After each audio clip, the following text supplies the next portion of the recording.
नमस्कार दोस्तों, स्वागत है आपका हमारे प्लेटफॉर्म द लाशियम पर। जैसा कि आप जानते हैं कि हमारा प्लेटफॉर्म समर्पित है शैक्षणिक उद्देश्यों के लिए और इस क्रम में हम यूपीएससी, स्टेट, पीसीएस, साथ ही यूजीसी, नेट, जेआरएफ में आपका मार्गदर्शन कर रहे हैं। तो मैं आपके साथ एक लेक्चर सीरीज लेके चल रहा था भारतीय संविधान और राज्य व्यवस्था की। अभी बीच में थोड़ा सा गैप हुआ था, कुछ कार्य थे, व्यक्तिगत कार्य थे, उसका जैसे गैप हुआ था और फिर मैं आपके साथ लेक्चर सीरीज लेके आगे बढ़ रहा हूँ। तो उसी क्रम में हमने यूपीएससी मुख्य परीक्षा के पाठ्यक्रम के अनुसार विभिन्न बिंदुओं को समझा था और मुख्य परीक्षा के पाठ्यक्रम को भी देखा था कि, और मैंने आपसे ये कहा था कि हम परंपरागत किताबों के अनुसार भारतीय संविधान और राज्य व्यवस्था को नहीं पढ़ेंगे, बल्कि हम क्या करेंगे कि हमारा जो यूपीएससी मुख्य परीक्षा का पाठ्यक्रम है उसके अनुसार ही हम भारतीय संविधान और राज्य व्यवस्था को समझेंगे। तो हम पहले बात कर चुके थे कि भारतीय संविधान क्या है, उसकी विशेषताएं क्या हैं, उन पर हमने बात की थी। महत्वपूर्ण प्रावधान क्या है, उस पर हमने बात की थी। फिर हमने केंद्र संबंधों और संघीय व्यवस्था के बारे में बात की थी। तो जब मुख्य परीक्षा में आगे बढ़ते हैं तो वहाँ उसके बाद जो बिंदु आता है वो आता है आपका स्थानीय शासन, या इसको कह सकते हैं कि स्थानीय स्तर पर वित्त और शक्तियों का हस्तांतरण। जब आप यूपीएससी मुख्य परीक्षा का पाठ्यक्रम देखते हैं तो वहां पंचायती व्यवस्था के लिए क्या लिखा गया है कि स्थानीय स्तर पर वित्त और शक्तियों का हस्तांतरण, devolution of power and finance to the local level. ठीक है, ये आपका पंचायती व्यवस्था के लिए वर्ड लिखा गया है। तो देखिए, जहां यूपीएससी मुख्य परीक्षा में पंचायती व्यवस्था लिखा है, आपको यह गौर देना है, वहां यह समझना है कि पंचायती व्यवस्था को कहाँ लिखा गया है। तो जब हम संघीय व्यवस्था पढ़ रहे थे, संघीय व्यवस्था, तो संघीय व्यवस्था में आपको क्या बताया था मैंने कि एक तो केंद्र सरकार होती है, राज्य सरकार होती है। तो भारत में द्विस्तरीय संघीय व्यवस्था अपनाई गई है।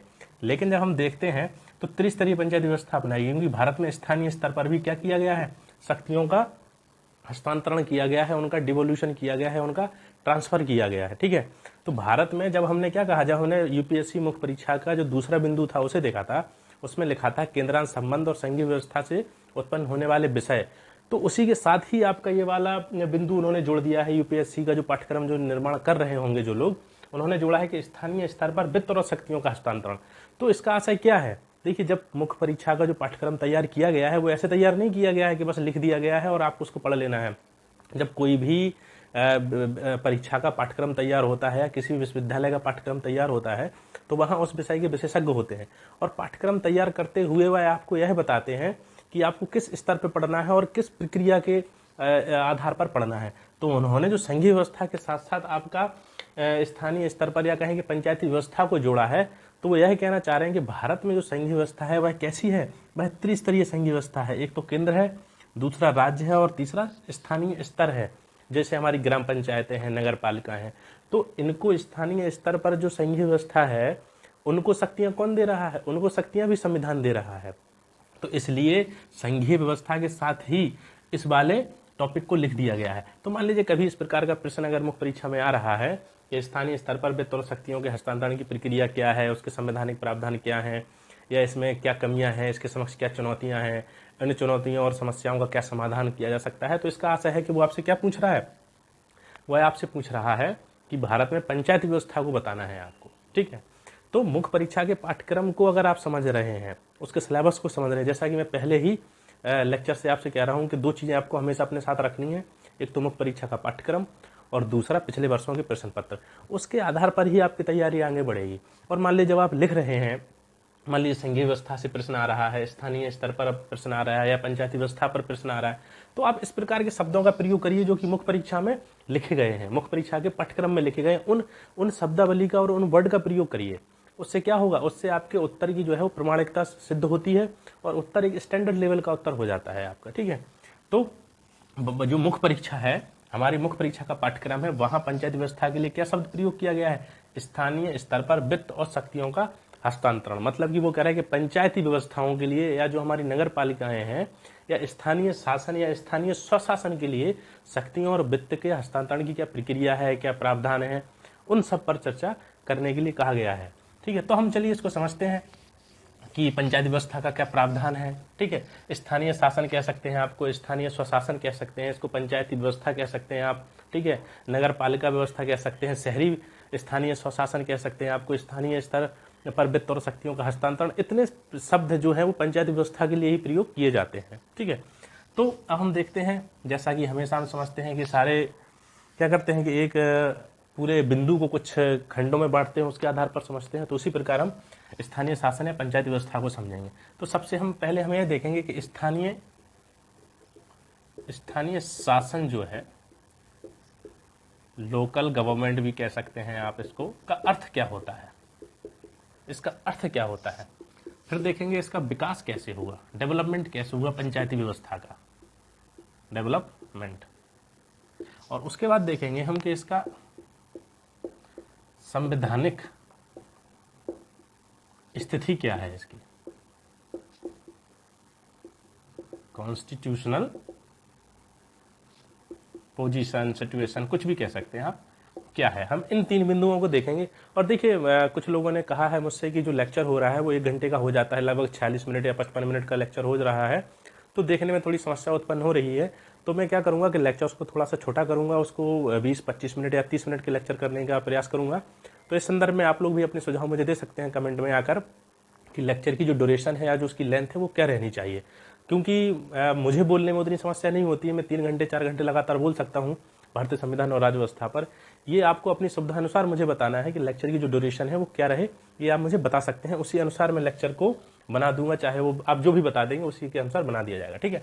तो हम समझते हैं कि पंचायती व्यवस्था, स्थानीय शासन का आशय क्या होता है। देखिए, जैसा हमने बताया कि भारत में संघीय व्यवस्था कैसी है, त्रिस्तरीय संघीय व्यवस्था है। एक तो केंद्र सरकार है, फिर राज्य सरकारें हैं, और राज्यों में जो है स्थानीय शासन है। आपके स्थानीय शासन, लोकल बॉडीज कह लीजिए, लोकल गवर्नमेंट कह लीजिए, ठीक है। तो ये 2 प्रकार के हैं हमारे यहाँ, एक तो पंचायतें हैं और एक है पंचायतें कह लीजिए, ग्रामीण स्वशासन कह लीजिए, इसको शहरी स्वशासन कह लीजिए, ठीक है। इसको कहते हैं अर्बन लोकल बॉडीज। तो स्थानीय शासन का आशय है कि जो बिल्कुल नीचे लेवल पर हमारी भारतीय समाज की जो संरचना है, हमारी समाज की संरचना क्या है। जैसे कि महात्मा गांधी ने क्या कहा था कि अगर हम भारत का विकास करना चाहते हैं तो हमें सबसे पहले क्या करना होगा, गांव का विकास करना होगा। तो हमारी जो प्राथमिक इकाई है हमारी शासन संचालन की या राजनीति के संचालन की जो प्राथमिक इकाई है वो क्या है, गांव है। तो स्थानीय शासन का आशय वही है कि जो हमारी राजनीतिक व्यवस्था की प्रक्रिया है और राजनीतिक व्यवस्था में जो लोगों की सहभागिता हो है वो कहाँ से आरंभ हो, वह स्थानीय स्तर से आरंभ हो। मतलब कि पंचायतें हैं, ग्रामीण स्वशासन को स्थापित किया जाए। तो जो स्थानीय शासन है, पंचायतें हैं, जब हमने डीपीएस में पढ़ा था तो वहाँ क्या देखा था कि अनुच्छेद 40 देखा था। उसमें क्या लिखा था कि राज्य क्या करेगा, स्थानीय शासन या क्या है, पंचायती व्यवस्था की स्थापना का प्रयास करेगा। और ये पंचायती व्यवस्था किसका स्वप्न था, ये गांधी जी का एक स्वप्न था। वो चाहते थे कि गाँव का विकास हो तभी शहरों का विकास होगा, ठीक है। तो देखिए, पंचायती व्यवस्था ग्रामीण स्तर पर होती है जिन्हें पंचायतें कहते हैं, शहरी लेवल पर होती हैं जिन्हें नगर निगम, नगर पालिका और नगर परिषद कहा जाता है। तो भारत में स्थानीय शासन जो है वो 2 प्रकार का पाया जाता है, एक तो ग्रामीण स्थानीय शासन या ग्रामीण स्वशासन, और दूसरा है शहरी स्थानीय शासन या शहरी स्वशासन। जो ग्रामीण स्थानीय शासन या ग्रामीण स्वशासन होता है उसे पंचायत कहा जाता है, ठीक है, पंचायत कहा जाता है। और जो शहरी स्थानीय शासन है या शहरी स्वशासन है, अर्बन लोकल बॉडीज हैं, उन्हें क्या कहा जाता है। कभी कभी यूपीएससी ने क्या भी किया है कि इस प्रकार से अर्बन लोकल बॉडीज, यूएलबी भी लिख के सवाल पूछा है एग्जाम में, ठीक है। तो आपको क्या करना है कि हिंदी माध्यम के अगर आप विद्यार्थी हैं और हिंदी माध्यम में तैयारी कर रहे हैं तो किसी भी विषय को पढ़ते हुए उसकी इंग्लिश टर्मिनोलॉजी को आप जरूर समझें और जरूर देखें, ठीक है। तो ये ग्रामीण स्तर पर पंचायतें हैं, शहरी स्वशासन को हमने बताया जैसे कि नगर पालिका है, नगर परिषद है, नगर निगम है। इस प्रकार स्थानीय शासन को 2 आधारों पर भारत में बांटा गया है, ठीक है। तो ये होगा स्थानीय शासन होता क्या है। तो देखिए, भारत में स्थानीय शासन की जो प्रकृति है वो बहुत प्राचीन है कि चोल काल से में स्थानीय शासन की विशेषताएं मिलती हैं, पर ब्रिटिश काल में स्थानीय शासन का कैसे विकास हुआ, लॉर्ड रिपन का क्या योगदान है, लॉर्ड मेयो का क्या योगदान है, 1919 का जो भारत शासन अधिनियम है, फिर 1935 का जो भारत शासन अधिनियम है। इस प्रकार हम क्या करते हैं कि एक स्थानीय स्वशासन के विकास को देखते हैं। लेकिन जो ये बातें हैं कि चोल साम्राज्य क्या है, ये किताबों में बहुत स्पष्ट रूप से मिल जाता है।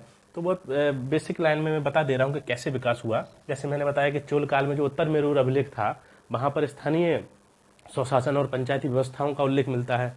फिर लॉर्ड मेयो थे, लॉर्ड रिपन ने महत्वपूर्ण योगदान दिया था, उसमें 1919 के अधिनियम में भी पंचायती व्यवस्थाओं की बात की गई थी। 1935 का जो भारत शासन अधिनियम था उसमें पंचायती व्यवस्थाओं की बात की गई थी, ठीक है। लेकिन हम महत्वपूर्ण विकास के क्रम में जब यहाँ समझेंगे तो हम ये देखेंगे कि जब हम स्वतंत्र हो गए तो स्वतंत्रता के बाद पंचायती व्यवस्था का क्या विकास है हम उसको देखेंगे, ठीक है। तो स्वतंत्रता के बाद भारत के समक्ष क्या चुनौतियां थी? स्वतंत्रता के बाद भारत के समक्ष महत्वपूर्ण चुनौती यह थी कि भारत में जो गरीबी थी, अशिक्षा थी, उसको दूर करें। और भारत की गरीबी और अशिक्षा को दूर करने के लिए कहाँ से शुरुआत करनी थी? बिल्कुल नीचे लेवल से शुरुआत करनी थी। तो इस क्रम में भारत सरकार ने क्या किया? सामुदायिक विकास कार्यक्रम चलाया। सामुदायिक विकास कार्यक्रम चलाया 1952 में सामुदायिक विकास कार्यक्रम चलाया गया। पंडित जवाहरलाल नेहरू के नेतृत्व में जो कांग्रेस की सरकार थी वहाँ ये सामुदायिक विकास कार्यक्रम चलाया गया, ठीक है। तो सामुदायिक विकास कार्यक्रम में क्या था? सामुदायिक विकास कार्यक्रम में था कि ग्रामीण विकास कैसे हो, गांव की जो समस्याएं हैं उनका समाधान कैसे हो, लोगों की राजनीतिक सहभागिता कैसे हो, इस प्रकार के विभिन्न प्रकार के कार्यक्रम चलाए जा रहे थे। और इसी क्रम में एक था कि राष्ट्रीय विस्तार कार्यक्रम, इसको कहते हैं राष्ट्रीय विस्तार कार्यक्रम चलाया गया आपका 1953 में, 1953 में। ये दोनों कार्यक्रम कुल मिलाकर ये इनका उद्देश्य था कि ग्रामीण स्तर पर कैसे पुनरुद्धार किया जाए और ग्रामीण स्तर पर कैसे समावेशी विकास को सुनिश्चित किया जाए, ग्रामीण स्तर पर कैसे राजनीतिक सहभागिता को स्थापित किया जाए और ग्रामीण स्वशासन को स्थापित करने के लिए कार्यक्रम चलाए गए। लेकिन क्या समस्या क्या थी कि ये दोनों कार्यक्रम असफल हो गए। ये दोनों कार्यक्रम का जो उद्देश्य था उन उद्देश्यों को प्राप्त करने में ये असफल हो गए। तो जब ये दोनों कार्यक्रम असफल हो गए तो इनकी असफलता का पता लगाने के लिए एक समिति गठित की गई जिसे कहते हैं बलवंत राय मेहता समिति। बलवंत राय मेहता समिति, ठीक है। 1957 में एक समिति गठित की गई, बलवंत राय मेहता समिति। और यह समिति क्यों गठित की गई थी? क्योंकि ये जो कार्यक्रम चलाए गए थे 1952 और 1953 में, जिसका नाम था सामुदायिक विकास कार्यक्रम और राष्ट्रीय विस्तार कार्यक्रम जो चलाए गए थे, ये दोनों असफल हो गए थे। तो इनकी असफलता का कारण क्या था उसका पता लगाने के लिए बलवंत राय मेहता समिति एक का गठन किया गया, बलवंत राय मेहता की अध्यक्षता में 1957 में। और इनसे कहा गया कि आप पता लगाइए कि ये कार्यक्रम असफल क्यों हुए और अगर यह कार्यक्रम असफल हुए हैं तो हमें कौन सी प्रक्रिया को अपनाना चाहिए जिससे कि हम ग्रामीण स्वशासन को स्थापित करें। तो बलवंत राय मेहता ने क्या किया और इनकी समिति ने अध्ययन किया और अपनी रिपोर्ट प्रस्तुत की 1958 में। और इन्होंने कहा कि ये जो दो कार्यक्रम थे, सामुदायिक विकास कार्यक्रम या राष्ट्रीय विस्तार कार्यक्रम, इन कार्यक्रमों की प्रकृति जो थी वो टॉप टू डाउन थी, ठीक है, टॉप टू डाउन थी। मान लीजिए कि दिल्ली के एसी रूम में बैठा हुआ कोई व्यक्ति है, आईएएस है, चीफ सेक्रेटरी है, नीति आपका योजना आयोग है, राष्ट्रीय विकास परिषद है, वहां पर जो पढ़े लिखे लोग हैं, आईएएस हैं, मंत्री हैं या जो अन्य जगहों से जो पढ़ लिख कर पीएचडी करके लोग आ रहे हैं, उनसे सलाह ली जाती है गांव का विकास कैसे हो, ठीक है। तो गांव के इन्होंने बलवंत राय मेहता समिति ने कहा कि गांव का विकास कैसे हो इसकी रणनीति कौन बना रहा है? इसकी रणनीति दिल्ली में एसी रूम में बैठकर लोग बना रहे हैं। असल में उन लोगों को वास्तविक रूप से पता नहीं है कि गांव की समस्याएं क्या है, ठीक है। इन्होंने कहा कि जी ये दो जो कार्यक्रम थे ये टॉप टू डाउन थे, क्योंकि उच्च लेवल पर योजनाएं बन रही हैं और फिर उन योजनाओं का क्रियान्वयन कहाँ किया जा रहा है? निम्न स्तर पर किया जा रहा है। तो जो ऊंचे पदों पर बैठे लोग हैं वह ग्रामीण समस्याओं से परिचित ही नहीं है। तो इन्होंने कहा, बलवंत राय मेहता ने कहा कि अगर हमें ग्रामीण स्वशासन को स्थापित करना है तो हमें क्या करना होगा? लोकतांत्रिक विकेंद्रीकरण करना होगा, ठीक है। इसका मतलब डेमोक्रेटिक डिसेंट्रलाइजेशन। इन्होंने कहा कि ये जो दो कार्यक्रम थे इन कार्यक्रमों की प्रकृति जो थी टॉप टू डाउन थी, ठीक है। तो इसलिए असफल हुए। अगर हमें ग्रामीण स्तर पर विकास करना है और ग्रामीण स्तर के लोगों की सहभागिता को सुनिश्चित करना है तो हमें क्या करना होगा? लोकतांत्रिक विकेंद्रीकरण को अपनाना होगा, डेमोक्रेटिक डिसेंट्रलाइजेशन को अपनाना होगा। मतलब कि गांव के लोग से आप यह पूछें कि आपकी समस्या क्या है। मान लीजिए कि उत्तर प्रदेश है, उत्तर प्रदेश का एक जिला है झांसी, जिले की एक तहसील है मौठ, और मौठ में एक गांव है, कोई भी एक गांव ले लीजिए, अमरोख, एक गांव ले लीजिए अमरोख। अब उस अमरोख गांव की समस्या है कि वहां नलकूप जो है वो कम है, लेकिन अमरोख में क्या है? नलकूप कम है। लेकिन अब जो यहाँ बैठे हुए लोग हैं उन्होंने योजना बना दी कि भारत देश के सभी गांवों में 5-5 नलकूप लगने चाहिए। लेकिन अमरोख गांव में नलकूपों की समस्या है, लेकिन अमरोख गांव के बगल में अगर कोई अन्य गांव है और वहां समस्या सड़क की है, तो अगर आपने सभी गांवों को नलकूप दे दिए तो ये वास्तविक विकास नहीं हुआ। असल में गांव ही खुद ये बताएंगे कि उन्हें क्या चीज चाहिए, ठीक है। तो उन्होंने कहा कि लोकतांत्रिक विकेंद्रीकरण करें, आप लोकतंत्र को ग्रामीण स्तर पर पहुंचाएं, ठीक है। और किस गांव को किस चीज की आवश्यकता है, किस गांव को विकास के किस बिंदु की आवश्यकता है, किस पॉइंट की आवश्यकता है, गांव के लोग खुद बताएं और उस हिसाब से विकास हो। मतलब कि अब अप्रोच कैसी अपनाई जानी चाहिए, डाउन टू टॉप वाली अप्रोच अपनाई जाइए, नीचे से ऊपर की ओर जाना चाहिए हमें, ठीक है। बॉटम टू टॉप, ठीक है, बॉटम टू टॉप, हमें नीचे से ऊपर की ओर जाना चाहिए। मतलब कि हर गांव एक इकाई के रूप में स्थापित हो, राजनीतिक इकाई के रूप में स्थापित हो, और वहां लोकतंत्र की स्थापना हो, और लोकतंत्र की स्थापना के लिए वहां चुनाव कराए जाए, वहां पंचायती व्यवस्था स्थापित की जाए, और गांव के लोग बताएं कि उन्हें किस चीज की आवश्यकता है। फिर उस चीज के लिए धन का जो आवंटन है वो राज्य करे या केंद्र सरकार करे, ठीक है। पहले असल में क्या हो रहा था कि समस्याएं ऊपर के लोग देख रहे थे, वही पैसा भेज दे रहे थे। तो बलवंत राय मेहता समिति ने क्या कहा, इन्होंने कहा कि लोकतांत्रिक विकेंद्रीकरण करें। बलवंत राय मेहता समिति ने, और लोकतांत्रिक विकेंद्रीकरण के लिए उन्होंने कहा कि पंचायती व्यवस्था को लागू किया जाए, पंचायती व्यवस्था को। और इन्होंने कहा कि त्रिस्तरीय पंचायती व्यवस्था होना चाहिए,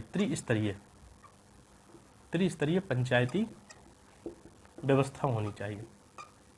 त्रिस्तरीय में क्या क्या हो, एक तो आपका गांव हो, एक आपका ब्लॉक हो, फिर आपका जिला हो, ठीक है। गांव हो, ब्लॉक हो और जिला हो, आपका ग्राम ब्लॉक और जिला। और इन्होंने कहा कि गांव में ग्राम प्रधान होगा, ठीक है, हर गांव में ग्राम प्रधान होता है, और कुछ सदस्य होंगे, फिर एक ब्लॉक प्रमुख होगा और एक जिला प्रमुख होगा। तो जो गांव के लोग वोट डालेंगे वो ग्राम प्रधान के लिए डालेंगे, ग्राम पंचायत के जो सदस्य होते हैं उनके लिए डालते हैं, और यहाँ होता है आपका ब्लॉक डेवलपमेंट काउंसिल, बीडीसी के लिए गांव के लोग वोट डालते हैं। फिर एक होता है डीडीसी, डिस्ट्रिक्ट डेवलपमेंट काउंसिल, उसके लिए वोट डालते हैं। और फिर गांव का प्रधान जो होगा, जब ये चुनाव हो जाएंगे तो गांव का जो प्रधान होगा वो लोगों से पूछेगा कि भाई हमारे गांव की समस्या क्या है। तो लोग बताएंगे कि हमें इस चीज़ की आवश्यकता है, तो वो सिफारिश फिर आपके ब्लॉक स्तर पे जाएगी, जिला स्तर पे जाएगी, राज्य स्तर पे जाएगी, केंद्र स्तर पे जाएगी, और फिर वहां से उस समस्या के समाधान के लिए आवंटन होगा। तो ये जो सिफारिश की है किसने की, ये बलवंत राय मेहता ने की। और उन्होंने कहा कि हमें इस प्रकार की प्रक्रिया को अपनाना चाहिए। ऐसा नहीं है कि दिल्ली के एसी के रूम में बैठकर ही आप क्या करें, योजनाओं का निर्माण करें और वो सभी जगह लागू कर दें। इन्होंने कहा कि हमें अन्य प्रक्रिया अपनाने की आवश्यकता है। तो बलवंत राय मेहता ने क्या किया, बलवंत राय मेहता ने जो पंचायती व्यवस्था का स्वरूप जो आज हमने अपनाया है उसको उन्होंने रखा। और जो हमारी राष्ट्रीय विकास परिषद थी, राष्ट्रीय विकास परिषद, नेशनल डेवलपमेंट काउंसिल, उन्होंने इनकी सिफारिशों को स्वीकार किया, बलवंत राय मेहता की सिफारिशों को। और राजस्थान के नागौर जिले में आपका 2 अक्टूबर 1959 को पंचायत व्यवस्था लागू कर दी गई, जैसी इन्होंने बताई थी। और उसके बाद आंध्र प्रदेश में की गई। इस प्रकार पंचायती व्यवस्था लागू। लेकिन अभी तक जो बलवंत राय मेहता समिति ने सिफारिश की थी वो संवैधानिक दर्जा नहीं मिला था पंचायत व्यवस्था को। अभी तक यह राज्यों पर ही निर्भर था कि वह पंचायत व्यवस्था को लागू करें या ना करें, क्योंकि स्थानीय शासन किसके सूची में आता है, राज्य सूची में आता है, तो यह राज्यों पर निर्भर था। तो कुछ राज्यों ने इसको लागू किया, कुछ राज्यों ने लागू नहीं किया। तो लेकिन बलवंत राय मेहता समिति का योगदान क्या रहा कि बलवंत राय मेहता समिति ने एक ऐसी पंचायती व्यवस्था का ढांचा रखा जो बॉटम टू टॉप था, और उसने क्या किया कि स्थानीय स्तर पर लोगों को मजबूत करने की सिफारिश की। फिर बदलाव आया, जनता पार्टी सरकार आई 1977 में। तो इन्होंने एक नई समिति का गठित किया, अशोक मेहता समिति। बलवंत राय मेहता थे, ये अशोक मेहता थे, ठीक। और इन्होंने अशोक मेहता से कहा कि आप सिफारिश करिए कि पंचायती व्यवस्थाओं को कैसे मजबूत बनाया जाए भारत में। तो अशोक मेहता ने कुछ नई सिफारिशें दी। इन्होंने कहा कि दो स्तरीय पंचायती व्यवस्था को अपनाया जाए, ठीक है। केवल जिला हो और आपका खंड हो, मतलब कि ब्लॉक हो। ग्राम स्तर पर पंचायत को इन्होंने नकार दिया। इन्होंने कहा कि ग्राम पंचायतों की आवश्यकता नहीं है, केवल ब्लॉक पर चुनाव हो और जिले पर चुनाव हो। और उन्होंने कहा कि जिला स्तर की जो जिला परिषद है आपकी, उसको ज़्यादा शक्तियाँ दी जानी चाहिए, उसका कार्य महत्वपूर्ण होना चाहिए, और उसी जिला परिषद को पूरी ग्रामीण व्यवस्था का सुनिश्चित करने का प्रयास करना चाहिए। तो अशोक मेहता समिति ने 2 स्तरीय पंचायत व्यवस्था की सिफारिश की। और इन्होंने कहा कि जो राजनीतिक दल आपके राजनीतिक पॉलिटिकल पार्टी, उनकी सक्रिय भागीदारी होनी चाहिए। सक्रिय भागीदारी होनी चाहिए, किसमें? पंचायती व्यवस्था के चुनाव में होनी चाहिए। और फिर इन्होंने कहा कि पंचायती व्यवस्थाओं के लिए सरकार क्या करे कि वित्त प्रदान करे, ठीक है, उन्हें शक्तियां भी प्रदान करे राज्य। तो उन्होंने कुछ इस प्रकार की सिफारिश की। लेकिन इनकी जो सबसे महत्वपूर्ण सिफारिश है वह है द्विस्तरीय पंचायती व्यवस्था की सिफारिश की। और उसमें इन्होंने कहा कि जो बलवंत राय मेहता ने ग्राम स्तर पर पंचायती व्यवस्था की बात की थी उसको इन्होंने नकार दिया। लेकिन फिर क्या हुआ कि आपके चुनाव हुए, जनता पार्टी सरकार गिर गई, तो अशोक मेहता समिति की सिफारिशें लागू नहीं हो पाई। फिर इसी क्रम में आगे बढ़ते हुए जी बी के राव समिति गठित हुई 1985 में, ठीक है। इसका गठन किसने किया था? आपका योजना आयोग ने। और जी बी के राव समिति से कहा गया कि आपको सिफारिशें दें पक्के पंचायती व्यवस्था को कैसे मजबूत किया जाए। तो जी बी के राव ने भी कुछ सिफारिशें दी और इन्होंने कहा कि जिला परिषद जो है उसको महत्वपूर्ण भूमिका दी जानी चाहिए, जिला परिषद को, ठीक। और उन्होंने कहा कि जिला विकास आयुक्त, थोड़ा लिख देता हूं मैं, जिला विकास आयुक्त के पद का सृजन किया जाना चाहिए, ठीक है। उन्होंने कहा कि एससी और एसटी को आरक्षण दिया जाना चाहिए जनसंख्या अनुसार पंचायती व्यवस्थाओं में। तो उन्होंने कुछ इस प्रकार की सिफारिशें की और उन्होंने ये भी कहा कि संवैधानिक दर्जा दिया जाना चाहिए पंचायती व्यवस्थाओं को, संवैधानिक दर्जा दिया जाना चाहिए। लेकिन इनकी सिफारिशें भी पूर्णतः रूप से स्वीकार नहीं की गई, ठीक है, जी के राव की ही। तो एक ही समिति थी, इन्होंने अपनी सिफारिशें दी। फिर इसके बाद लक्ष्मीमल सिंघवी समिति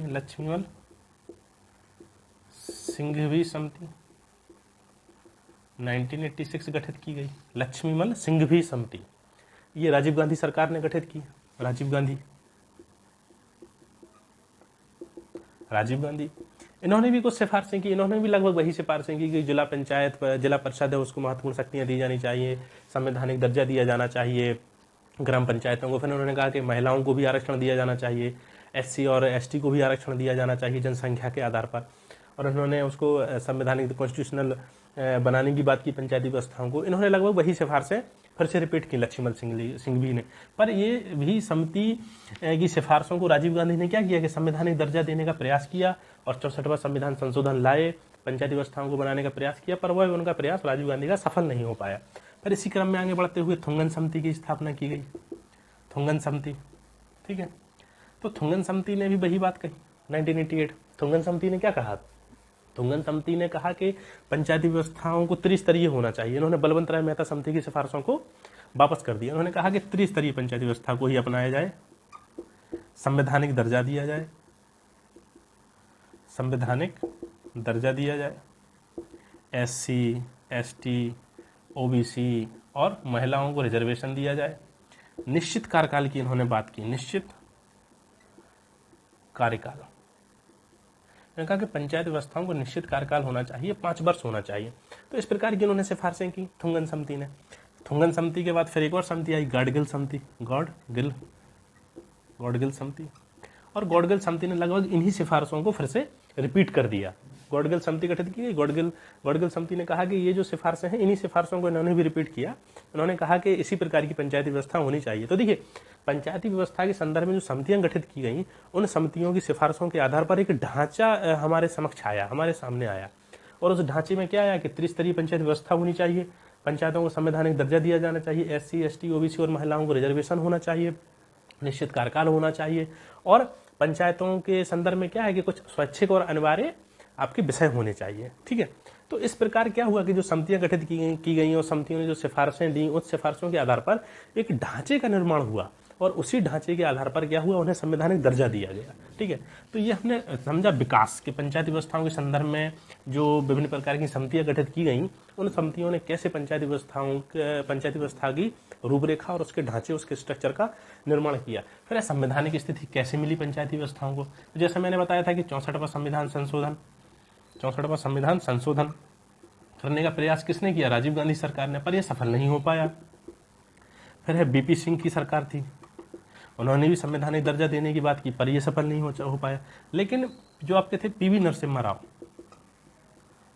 नरसिम्हा राव सरकार, कांग्रेस की सरकार थी, 1991 में गठित हुई थी। इन्होंने 1992 में 73वां और 74वां संविधान संशोधन किया। ठीक, 73rd और 74th कॉन्स्टिट्यूशनल अमेंडमेंट किया इन्होंने, और 73वें संविधान संशोधन द्वारा 73वें संशोधन द्वारा क्या हुआ, पंचायती व्यवस्था को स्थापित किया गया ग्रामीण स्तर के लिए। और 74वें संशोधन द्वारा 74th कॉन्स्टिट्यूशनल अमेंडमेंट द्वारा क्या हुआ कि शहरी स्वशासन को स्थापित किया गया।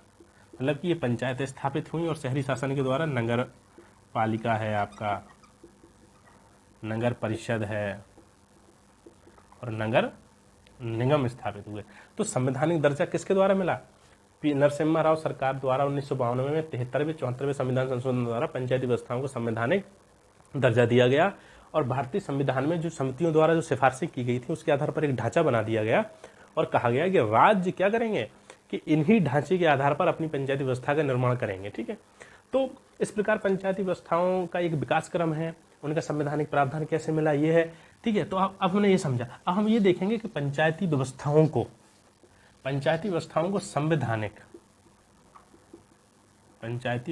संवैधानिक दर्जा देने से क्या लाभ हुआ। ठीक है, पंचायती व्यवस्था तो मैंने क्या बताया कि 2 अक्टूबर 1959 को राजस्थान के नागरजोन में पंचायत व्यवस्था को शुरुआत कर दिया गया था। लेकिन एक लंबे समय के बाद 1992 में आकर हमने क्या किया, संवैधानिक दर्जा प्रदान किया पंचायतों को।